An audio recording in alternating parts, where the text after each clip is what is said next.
Así comienza ¿Quién tiene la razón? Con Patricia del Río.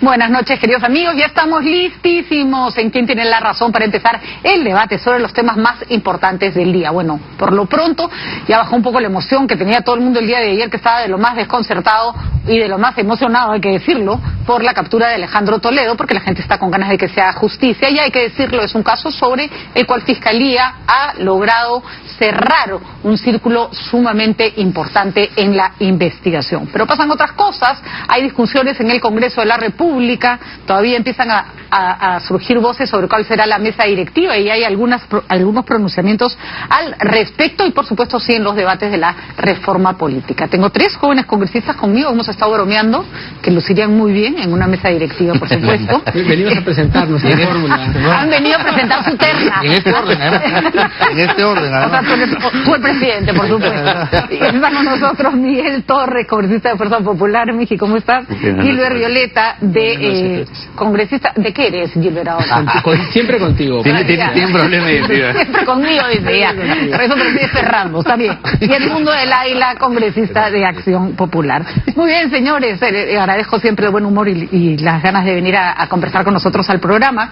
Y quiero escuchar para empezar sus reacciones sobre la captura de Alejandro Toledo en Estados Unidos. Ayer hemos tenido al fiscal Vela dando todas las explicaciones del caso y fue muy enfático en decir el solo hecho, o sea, este primer paso, el hecho de que la Fiscalía norteamericana haya asumido el caso como propio, porque ese es el mecanismo, y haya dicho, ok, vamos a hacer el trámite para extraditar a este señor, ya es un gran avance. Gilbert.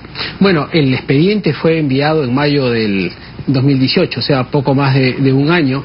Y se nos dijo que el tema iba a durar más un par de años, que sí. Es normalmente lo que dura, ¿no? Habría que entender bien por qué ha sido detenido en esta oportunidad. O sea, probablemente ha sido notificado 1 o 2 veces, no ha concurrido y entonces ya lo han llevado a lo que se llama acá de grado fuerza a que concurra ante la autoridad a decir un poco su versión. Pero quienes creían que al día siguiente Alejandro Toledo iba a estar en el aeropuerto Jorge Chávez enmarrocado, pues están un poco lejos de la realidad. Lo cierto es que él todavía, después de esta audiencia que tiene, esta comparecencia que tiene el día viernes, lo más probable es que pague una caución, una fianza, y luego se vaya a su casa hasta que el procedimiento continúe. Pero lo que ya sí ocurrió es que un fiscal norteamericano va a presentar el caso ante el juez para que formular cargos. Y pasará un año más, probablemente. Probablemente, ¿no? Aunque si hay el suficiente entendimiento, puede pasar como en el caso de Panamá, ¿fue? ¿O Costa Rica? Martinelli en Panamá. En Panamá. ¿No es cierto que los mandaron bastante más rápido de lo que se pensaba? Bueno, todo el caso duró 2 años. Que por ahí vamos. Y que es más o menos lo que va a terminar ocurriendo, ¿no? Edmundo, es un punto, como decía ayer el fiscal Vela, a favor de la colaboración eficaz y de el acuerdo de colaboración que se ha hecho con Odebrecht, porque él explica que se le está trayendo a Toledo, por lo menos este primer cargo por el cual se le está evaluando ser extraditado, es el caso Odebrecht. Y que si no hubiera sido por la declaración de Maiman, pero también que se juntó con la de ¿cómo se llama? Gracias, Catalina. Con la de Barata. Las dos declaraciones han coincidido y han demostrado que lo que dicen tiene asidero, ¿no? Entonces, las dos cosas están sirviendo. Ese es bueno, primero, que el trabajo de los fiscales se vea reafirmado por un hecho. Esa cosa es muy importante, porque indudablemente cuando se discutía la firma de este acuerdo se generaban muchas dudas y cada duda generaba una posición distinta, pero a medida que pasa el tiempo, actitudes como esta reafirman la posición de la Fiscalía, lo cual es bueno. Y no solamente es bueno en eso, también es bueno en poder, creo yo, poder calmar un poco la situación de la ciudadanía y de los medios, quienes decían que Toledo no estaba siendo investigado de la forma correcta. Como dice el congresista Violeta, llevaba 1 año allá y no se veían muestras de que el trabajo de la Fiscalía acá tuviera resultados.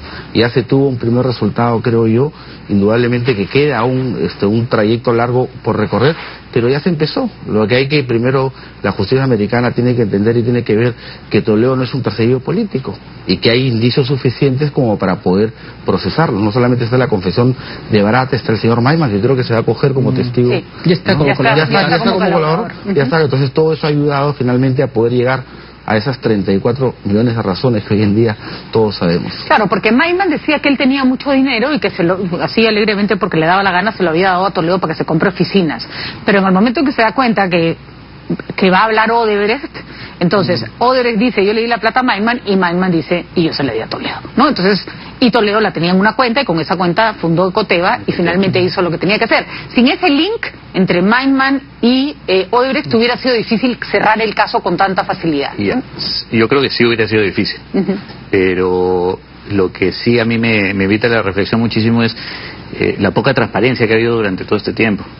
Y lo digo porque como una crítica constructiva, porque lo que nosotros quisiéramos ver hacia adelante es muchísima transparencia en los pasos que se van a seguir, en cómo se comunican las cosas, tal como dice Gilbert. Oye, no hay que generar falsas expectativas a la población en el sentido de que mañana lo vamos a tener el señor Toledo acá, sino que todo esto es un procedimiento. Y digo de que no ha habido transparencia porque yo recuerdo, salvo que me esté fallando la memoria, que cuando se dijo, oye, sí, se está viendo la extradición del expresidente, y en algún momento se descubrió que no habían contratado a nadie allá, no habían acreditado abogados. Entonces uno decía, oye, qué raro, ¿no? O sea, verdaderamente, este es uno de los casos que tenía más elementos como para poder avanzar, y que si bien no estaba perfecto, digamos que en otros casos el avance tiene una velocidad bastante más acelerada. Entonces yo lo que invocaría es transparencia. De acuerdo. ¿No? Transparencia que no la hemos vivido hasta este momento, y transparencia hacia adelante. Creo que los convenios dan resultados, sí. Yo soy una de las personas que considero que de todas maneras, no obstante las críticas que hayan podido haber en el tema de los convenios, es importante, sí, pero acompañado de transparencia. Hubo dos cosas. Primero, hemos recibido información en las que se nos asegura de parte del Ministerio Público no va a ir nadie a la audiencia del viernes, porque el fiscal Belaguer fue absolutamente claro en explicar el proceso. El que sustenta, fundamenta y lleva adelante el caso ante la justicia norteamericana es un fiscal norteamericano. El Estado peruano no puede intervenir. La Fiscalía peruana, el Ministerio Público peruano, lo que hace es darle todos los insumos que necesita y que pida, y la comunicación es directa entre fiscalías y de uno y otro lado. El expediente, ¿no?, esté completo. Acuérdate que también no solamente no habían acreditado abogados, sino que en algún momento habían rechazado porque el expediente tenía algún tipo de faltas. Pero ojo que una vez que lo acogió el fiscal, sí, ya se supone que tiene los elementos suficientes, e incluso puede, decía Vela, ni siquiera sabemos sobre la base de qué va a pedir la extradición. O sea, ese es un trabajo ya del fiscal, porque ¿no? El filtro que hace el fiscal americano va a determinar sobre qué cargos va a ser posible que se juzgue a Alejandro Toledo en el Perú, lo mismo que pasó con el señor Fujimori, que pasa con todos los procesos de extradición. Es decir, solo tú puedes terminar juzgando en el país de origen a aquellos delitos que en el país que extradita autoriza. Ahora, dijo Vela que es muy sencillo y es un proceso que no genera mayor complicación ampliar los casos después, ¿no? En otro expediente. En otro expediente, exactamente. Y ¿no? se puede formular el caso. Por ejemplo, la cosa es traerlo. Por ejemplo, ¿no? entiendo que esa famosa figura de crimen organizado que se ha utilizado un poco en todo en el Perú, entiendo que no está en el caso del señor Alejandro Toledo. Y probablemente no esté porque en el derecho americano no existe de esa manera. Ahora, tiene el delito que es para el caso Ecoteva, que no es por el que se está pidiendo la extradición, pero que es otro expediente que se está armando, que es de lavado de activos. Sobre el lavado de activos los gringos te dicen sí o sí en 2 minutos, ¿no? Porque es un tema contra el que ellos luchan fuertemente, ¿no? Por si acaso, solo para hacer un paréntesis, el Chapo Guzmán hoy día fue condenado a cadena perpetua. Más 20 años o más 30. ¿Más 20 años o 30. Sí, cuando ya esté muerto, digo. No sé, porque si hay una reducción en la cadena perpetua y una amnistía, tiene otros. Sí. Pero además hay una cosa que no podemos olvidar. El caso Odebrecht, digamos, como caso nace precisamente en la justicia americana, cuando se detecta que han utilizado el sistema financiero de Estados Unidos, y entonces ellos se dan por aludidos que ha habido eventual lavado de activos, y a raíz de eso es que Odebrecht comienza a confesar sus crímenes en toda América Latina, ¿no? El Estado tiene que tener ahora muchísimo cuidado para que Alejandro Toledo no use la carta de la politización de la persecución. Es el primer filtro, digamos, ¿no? Ayer me llamó la atención el fiscal Velo cuando le pregunté sobre la casación de Keiko Fujimori. Es primera vez que lo veo en un plan de, bueno, que sea la justicia la que decide, bueno, ¿no? pero es que eso siempre debió ser así.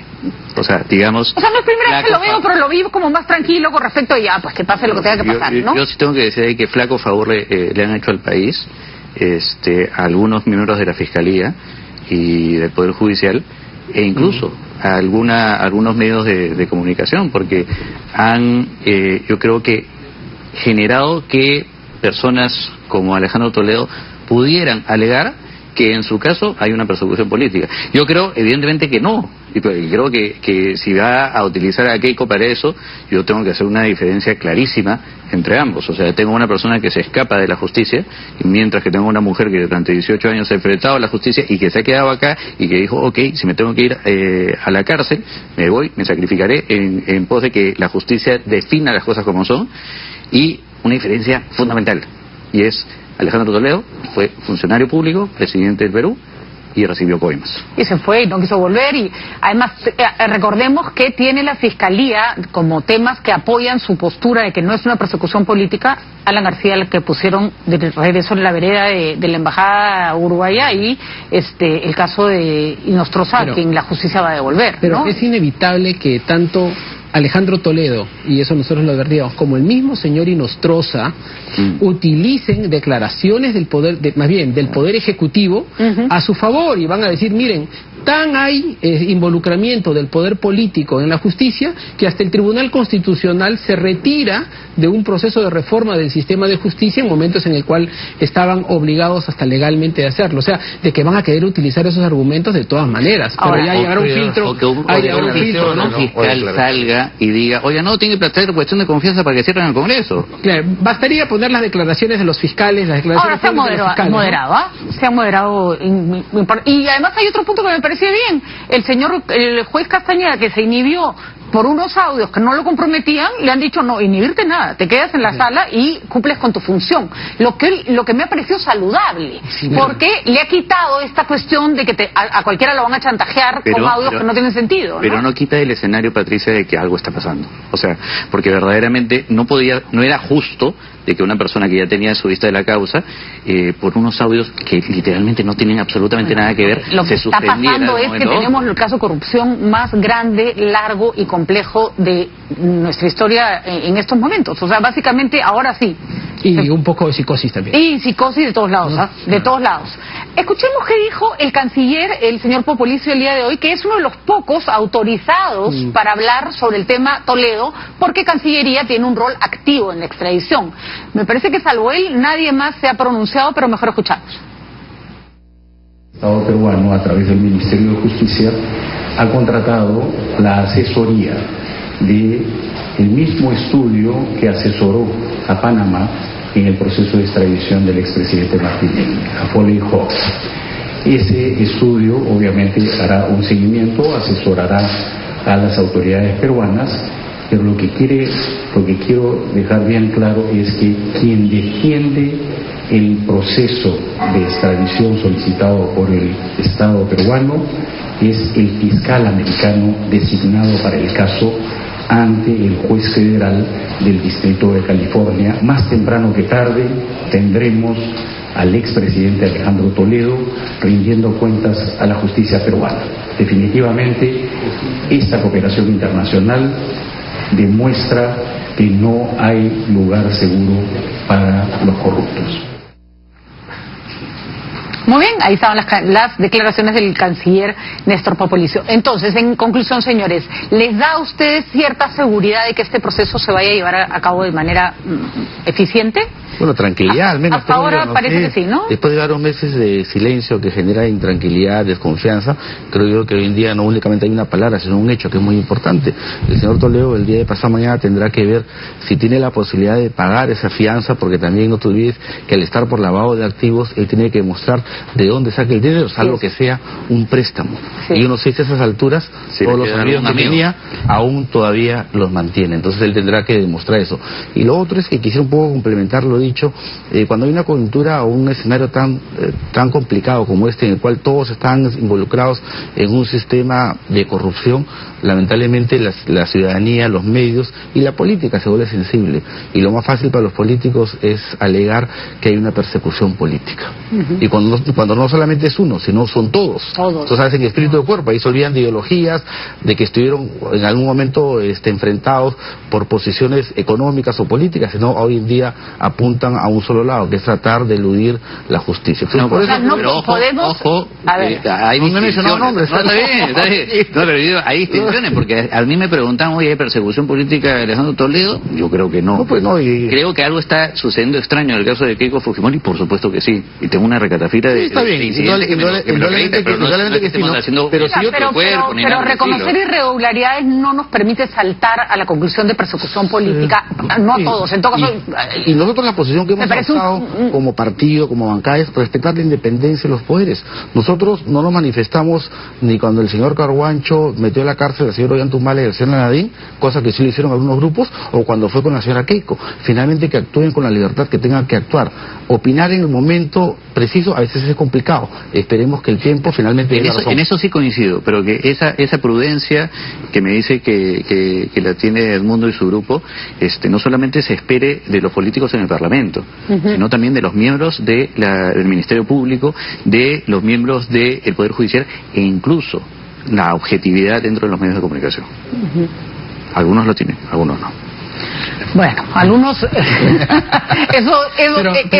aplica en todos lados. Eso aplica en todos lados. Es un criterio válido para todos. Si se trata de un poco de confianza, yo por ejemplo, más que en la confianza en el sistema de justicia local o lo que hagan nuestras autoridades, yo creo que en esto el sistema de justicia en Estados Unidos como que no se le mueve una ceja cuando tiene que resolver un tema. Así que creo que por ese lado viene la confianza al sistema de justicia. Vamos a decirlo con sinceridad. Estados Unidos anda pidiéndole delincuentes a todo el planeta. Acá tenemos varios narcos que se nos van a venir a esconder. Presidentes o expresidentes o lo que puede ser. Acá hay varios narcos que se nos pueden venir a esconder. No se van a pelear con el Perú, no devolviéndoles un delincuente, porque después en algún momento nos van a tener que pedir a nosotros que le pasemos uno. No, miren, si no, lo que les ha costado tener al Chapo Guzmán para poderlo juzgar, porque los mexicanos cada vez que lo apresaban les hacían un túnel y salía disparado por debajo del muro de Trump. Bueno, señores, acá la mesa directiva me permite ir a una pausa, un receso. Intermedio. Un cuarto intermedio, ya volvemos después de la pausa.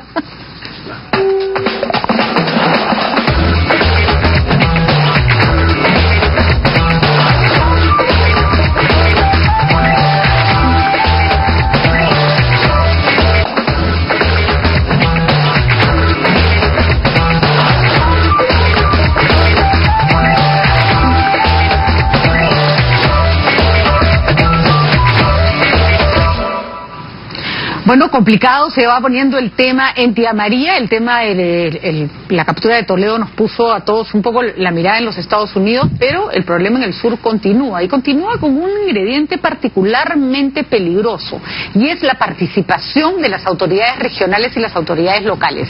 Específicamente la participación del gobernador de Arequipa, el señor Cáceres, que ha dicho algo bastante fuerte. Ha dicho que de haber muertos o heridos en Tía María será culpa del presidente Vizcarra. Vamos a escucharlo de sus propias palabras. Señor presidente, anule esta licencia de construcción que tiene vicios administrativos ilegales y ambientales.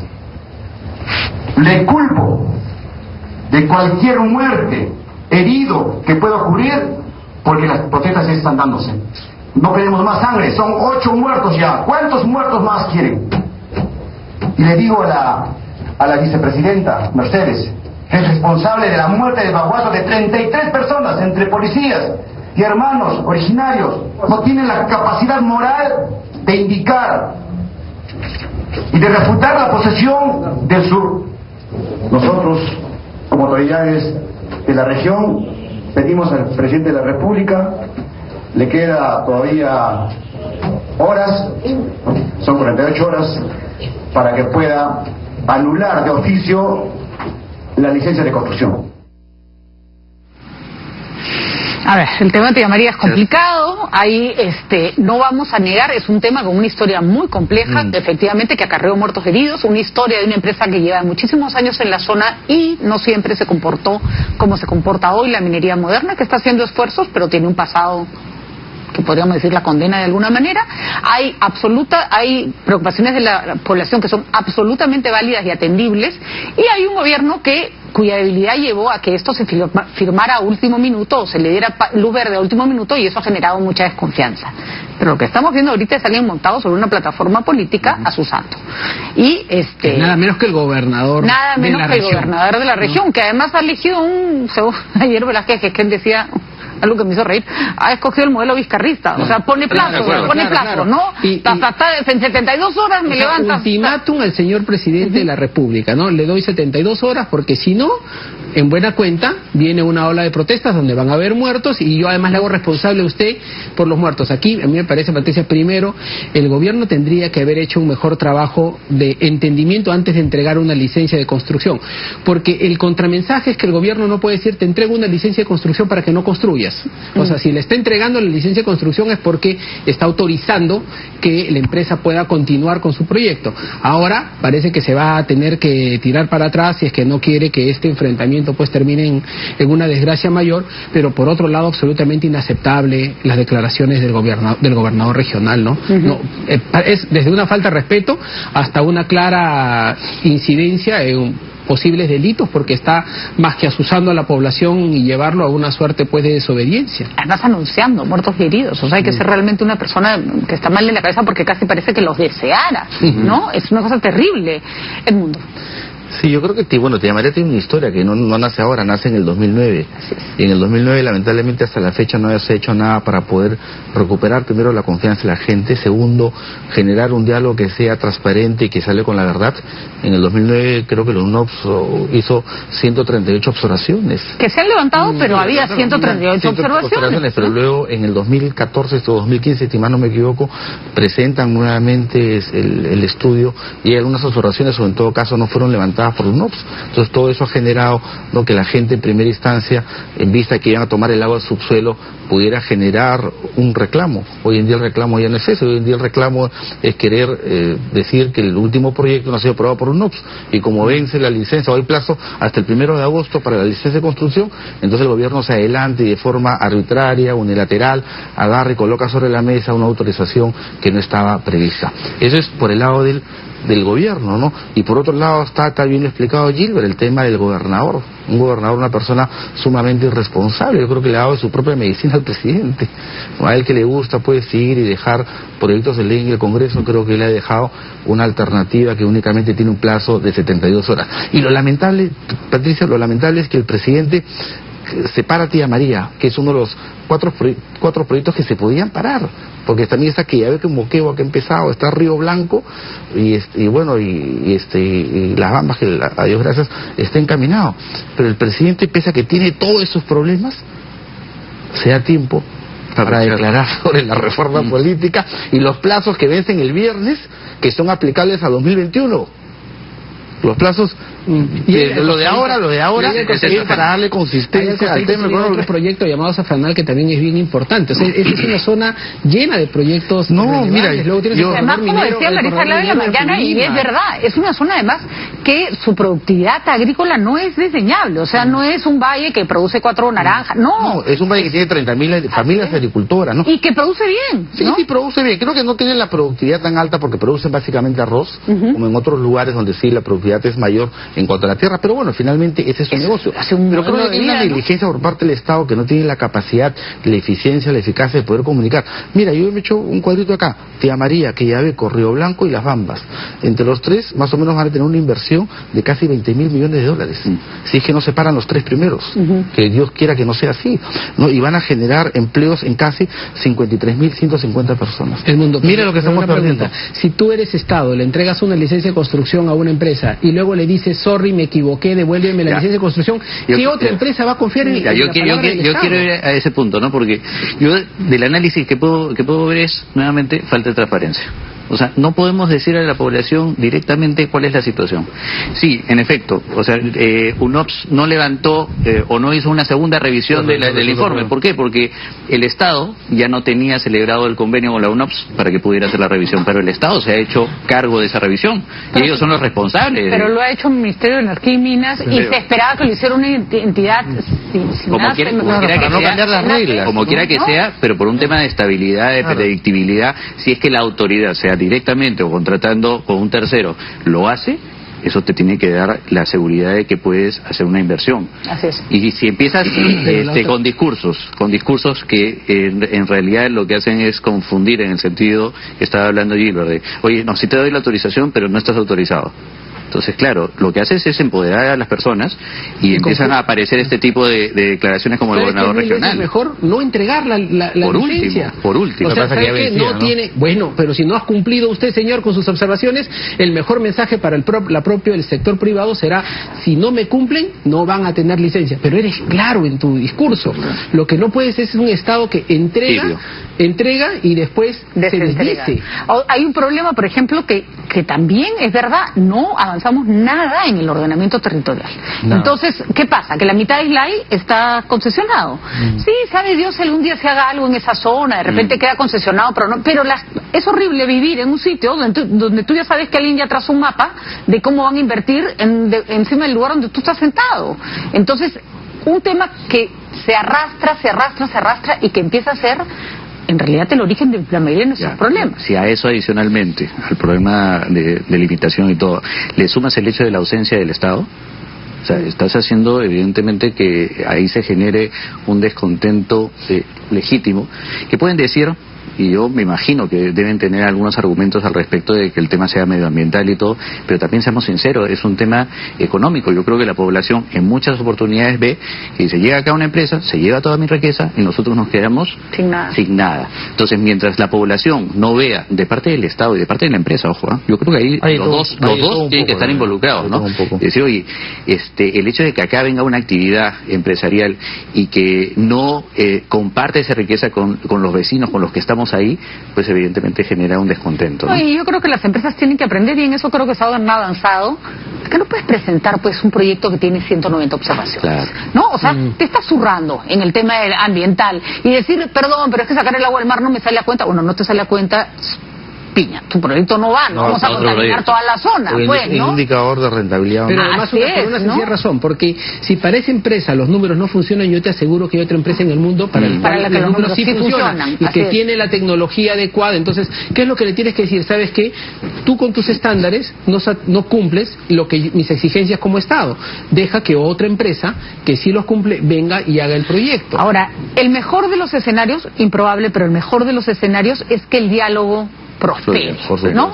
¿Ven alguna posibilidad? No me queda claro cuál es el interlocutor del gobierno en este caso. ¿Quién le responde al gobernador? El primer ministro hace buena cantidad de días. El primer ministro no ha dicho... No lo veo. Ha hablado del tema, pero tampoco se puede ocupar de todo, lo que pasa es que nuevamente acá tenemos el mal ejemplo, pues, porque si por ejemplo en la reforma política tenemos que de cuando en cuando, y según va bajando las encuestas, tenemos un presidente que sale y empieza a llamar la atención al Congreso de la República, el mal ejemplo cunde, pues, claro. Cunde. Entonces, claro, además, el gobernador regional dirá, no, esta es la forma mira, el señor Cáceres Yica podría haber dicho: exigimos que el ministro se vaya. El señor Cáceres Yica ya no apunta al ministro, ya apunta al presidente. Apunta al presidente de la República. Entonces, ¿qué cosa es lo que está demostrando? Que desde la ciudadanía no ven autoridades legitimadas con quienes poder dialogar, por eso que se van directo a la cabeza del gobierno. Lo que va a pasar es que además si al señor Cáceres Yique le funciona la fórmula, prepárate porque eso se va a volver de la me parece que el gobierno, yo estoy segura que están haciendo esfuerzos, que están trabajando, pero a una declaraciones de ese calibre no se le pueden responder con el silencio y se necesita una postura del gobierno más firme. No sé si tomaron la decisión adecuada dándole o no el permiso a Sadonel, pero ya lo hicieron y sobre eso tienes que trabajar, ¿no? Y no esconderte debajo de la mesa. Lo peor que podría suceder, pienso yo, que retroceda. Eso sí sería un mensaje tremendo. Tiene que haber una cláusula, ¿no? Pero decirle que eso va a ser operativo. ¿Ves que es posible que los pobladores acepten que el ministro sea quien se siente con ellos después que el ministerio es quien ha dado esa licencia? Bien difícil, ¿no? O sea, aquí mínimo va a tener que ser el premier. Claro. Vamos a ver si ya logran avanzar, pero nuestro siguiente punto en la agenda de la mesa de hoy es la mesa directiva, precisamente. La señora Lourdes Alcorta ha dicho que Fuerza Popular, lo siento, congresista Torres, debe ceder la presidencia del Congreso. Pero no hay nada que sentir. Ya lo resolvimos. No, es que de verdad no hay nada que sentir, porque claro, me hicieron una pregunta en la mañana y dijeron, Lourdes ha señalado esto, y digo, bueno, sí es una posibilidad. De hecho, nosotros nos vamos a reunir el día lunes o martes en bancada. Va a ser interesante esa reunión porque vamos a tener que analizar alternativas. Y es evidente que una de las alternativas es que no vayamos a la presidencia, pero lo que sí, o también es evidente, es que no creemos que debamos dejar de participar de la mesa. O sea, podríamos optar por presentar una alternativa con un candidato a la presidencia, o podríamos ir por la otra alternativa, que es ser parte de la mesa directiva como vicepresidentes en alguna de las posiciones, ¿no? ¿Hay consenso al interior? O sea, por lo menos hay algún tipo de inclinación más hacia una u otra medida, alguna otra posibilidad. Hay consenso que no hay consenso. O sea, está en discusión. Sí, claro, o sea, y es lógico, pues, repito, somos 50 y tantos ya que tenemos formas de pensar distintas, diferentes, y que necesitamos estas reuniones, pues. O sea, yo me imagino que en las reuniones de ustedes, entre 6, entre 4, es complicado ponerse de acuerdo. Imagínense 50 y picos. Los acaba de ningunear. No, lo absoluto. Lamento decirles, o sea, yo creo en las tendencias. No, en absoluto. No ninguneo para nada. Al contrario, Lo importante es que son estas minorías las que van a inclinar la balanza. De acuerdo. Claro. Ahora, pero también tienen un problema interno, porque la congresista Chacón, quien era como candidata natural en otras ocasiones, ha dicho que a ella ni la miren, que ella no quiere. Entonces, las otras posibles candidatas han dicho, si que Cecilia no va, nosotros no vamos a ir. Entonces, es una cosa rarísima la que ha pasado, porque tampoco hay nadie dentro del fujimorismo ahorita que diga, yo quiero ser presidente de la mesa directiva del Congreso. No se siente que haya alguien peleando, como en otros casos se ha sentido clarito. Acá se están jalando las mechas por ser presidente de la mesa. Yo también creo, y lo decíamos en son de broma, y creo que es justo también decirlo. Claro, que tampoco nadie quiere decir que quiero ser presidente, porque inmediatamente al día siguiente viene toda una campaña de demolición que a nadie le gusta. Ahora, así como Lourdes Alcorta ha expresado su opinión personal, que está bien, usted, congresista Torres, así nos ponemos serios, ¿cuál cree que es de las... Está cuadrando. ¿Cuál cree que de las dos opciones que sería la más viable? No es exponerse demasiado, seguir manteniendo una mesa directiva del Congreso en un momento que ya les ha traído más dolores de cabeza que... Mi posición personal, que no tiene nada que ver con la bancada, yo no soy vocero, ni tampoco partidaria. Mi posición personal es que es momento de ceder la presidencia a otro partido. A otro partido. ¿Y participar? Por supuesto que sí. Por supuesto. De todas maneras, eso sí, no lo pongo ni en duda. Pero yo soy respetuoso, ¿ah? Ojo, vamos a entrar a una discusión dentro de la bancada el día lunes o martes, y siempre... la mayoría va a definir. Ahí es donde tenemos que debatir. Claro, yo puedo adelantar ahorita y decir, a mí me parece que sería bueno, que le daría un poquito de oxígeno al Parlamento, ¿no? Que cambie la persona que llega a presidir el Congreso, ¿no? Muy bien, con Acción Popular pasa algo curioso. Es un típico partido que podría presidir una mesa directiva del Congreso porque no tiene anticuerpos marcados con más o menos ninguna bancada, no se odia con ninguna bancada. Bueno, pero depende de quién es el candidato, ¿no? Ahí por eso yo la del partido. El señor Víctor Andrés García Belaúnde, nuestro querido Ditocho, que le respetamos y queremos tanto, que lo hemos invitado, y discúlpenme, pero ya aparece la Lourdes Flores de la candidatura de la mesa directiva del Congreso. Ha postulado en distintos gobiernos con distintos entusiasmos y siempre con la misma mala suerte. ¿Para usted sigue siendo una posibilidad de que él asuma la presidencia del Congreso? Siempre la posibilidad está pendiente, sobre todo cuando no hay nada concreto aún. El fujimorismo, que es la fuerza mayoritaria, ya no son 73, son 53 o 54, pero aún así ellos no han decidido. Ellos, indudablemente, que no únicamente tienen el derecho que los ampara en participar, sino también tienen las matemáticas. No es la fuerza aún con mayor número dentro del Congreso. Entonces hay que ver qué combinaciones se pueden dar ahí para poder enfrentar o llegar al 26, que es el día de la elección, no con algo seguro. Y bueno, yo le agradezco, ¿no?, las palabras referidas al partido. Efectivamente también creo eso. Yo me gustaría que sea Acción Popular quien presida la mesa. Es un partido que por motivos distintos ha estado alejado todos los temas que venimos conversando en estas dos primeras tandas. No ha estado en el tema de Odebrecht, no ha estado involucrados en temas de corrupción, entonces lo cual ayuda bastante, pero no únicamente al partido, sino ya pensando como congresista en la institución que es el Congreso. Ahora, ayuda bastante, pero creo que partiendo de un punto que yo creo que es sumamente sano, y es que la mesa tiene que ser multipartidaria. Sí, y te lo dice, mira, Fuerza Popular, que en la última fórmula no fue exactamente eso. Entonces, creo que cometimos un error. O sea, no fue eso, y entonces el presidente decidió volverse multi. Fue un error. El multi que le faltaba. Pero yo creo que deberíamos partir de eso, de hacerlo multipartidario. Es creo lo correcto. Pero nadie niega, aparte solo no se puede, no se llega a ningún lado. No, además a usted no les alcanza a la gente. Creo yo que hay aspiraciones normales, naturales dentro de cada bancada y de cada congresista. Empezamos con 6, hoy somos 11, mañana seremos 12, porque contigo creo que se va a inscribir mañana o pasado, entonces ya será una bancada más. Entonces yo creo que tratar de no perder nunca el diálogo, ver qué alternativas se pueden dar, pero siempre pensando en el objetivo, que es mejorar la imagen del Congreso, y aquellos que ya tuvieron su oportunidad, creo yo que el paso no únicamente debería ser moverse un poquito, sino quizás sentarse y esperar. Y esperar es lo más conveniente. Yo sé que los números lo amparan, pero a veces el moverse a un lado, igual apareces en la foto. O sea, para usted sería interesante una mesa multipartidaria, pero sin Fuerza Popular. Yo creo que sería un buen mensaje. Con el perdón de Miki, Fuerza Popular no es nada, pero si queremos pensar en recomponer la imagen del Congreso en su totalidad y partiendo de cero y siempre en positivo, deberíamos pensar en esa alternativa. No, yo creo evidentemente que ahí Edmundo olvida un tema que es importante. No es cuestión de números, es cuestión de que la mesa tiene que representar lo mejor posible la conformación del Parlamento.